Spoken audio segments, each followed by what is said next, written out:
നിന്നിൽ എനിക്ക് പ്രത്യേക താല്പര്യമുള്ളതുകൊണ്ടാണ് ഞാൻ നിന്നെ ഫേവർ ചെയ്യുന്നത്. അപ്പോൾ എൻ്റെ നിലനിൽപ്പ് നോക്കേണ്ടത് നിന്റെ ചുമതലയാണ്. അതുകൊണ്ടാണ് അവൻ്റെ കയ്യിൽ നിന്ന് ആ ലെറ്റർ മേടിച്ച് തരണമെന്ന് ഞാൻ പറഞ്ഞത്.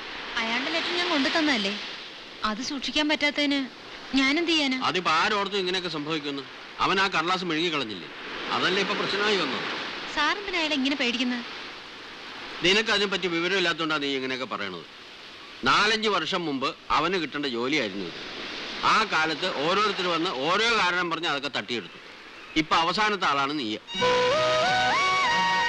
ഇനിയിപ്പോ അവന്റെ ജോലി അവന് തന്നെ വിട്ടുകൊടുക്കണാണ് നല്ലത്. ഞാൻ എന്തിനാ വിട്ടുകൊടുക്കുന്നത്? കമ്പനിയിലേക്ക് അപ്പോയിന്റ്മെന്റ് ഓർഡർ കിട്ടിയിട്ടാ ഞാൻ വന്ന് ജോയിൻ ചെയ്തത്. നിന്റെ അപ്പോയിന്റ്മെന്റ് ഓർഡറിന്റെ കഥ എനിക്ക് മാത്രമല്ലേ അറിയാവൂ. അവന്റെ കംപ്ലീറ്റ് ഫയൽ ഞാൻ പൂഴ്ത്തി വെച്ചിട്ടാ. അവൻ ഇത് കുത്തിപ്പൊക്കാൻ അധികം സമയമൊന്നും വേണ്ട. നീട്ടി വലിച്ച് 4 വരി നേരിട്ട് ഹെഡ് ഓഫീസിലേക്ക് എഴുതിയാൽ മതി. പിന്നെ നിന്റെ കസേരയും കാണില്ല, എന്റെ കസേരയും കാണില്ല. നീ ഒരു പെണ്ണല്ലേ, മേനകയുടെ വംശത്തിൽ പിറന്നവള്. അവന്റെ അടുത്തു കൂടി അതിൻ്റെ ഒരു മട്ടത്തിലും വട്ടത്തിലും അവനെ സ്വാധീനിച്ചെടുത്ത് നമ്മുടെ കാര്യം സാധിച്ചെടുക്കാൻ നോക്കുക.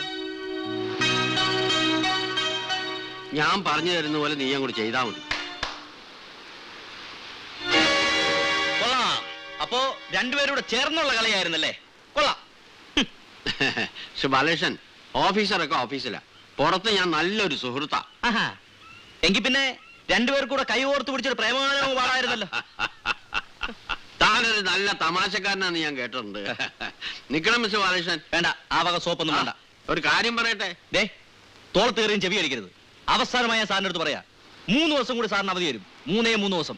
അതിനു മുമ്പ് അവളെ പറഞ്ഞു വിട്ടിട്ട് ആ ജോലി എനിക്ക് തന്നില്ലെങ്കിൽ സാറിന്റെ ജോലിക്കാരി മാത്രമല്ല, റിട്ടയർമെന്റ് വരെ പ്രശ്നമാവും.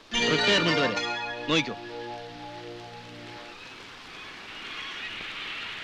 അയ്യേ, സാറിന് നാണമില്ലേ സാർ? ഒരു വക അൺഡ്രൈവർ വിട്ട് മകളുടെ പ്രായമുള്ള ഒരു പെണ്ണിന്റെ കൂടെ.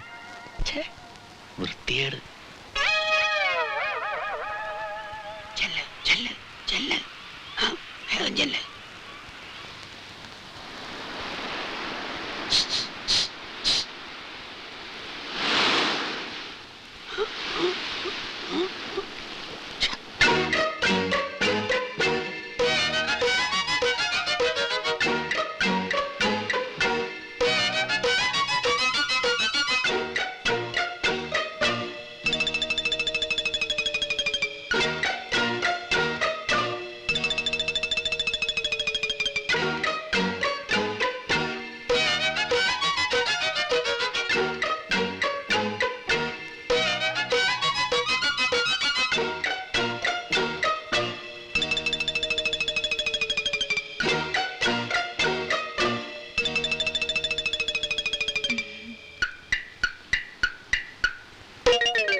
അങ്കിളേ, അപ്പോ അവരുടെ കാര്യം ശരിയാക്കിയല്ലേ?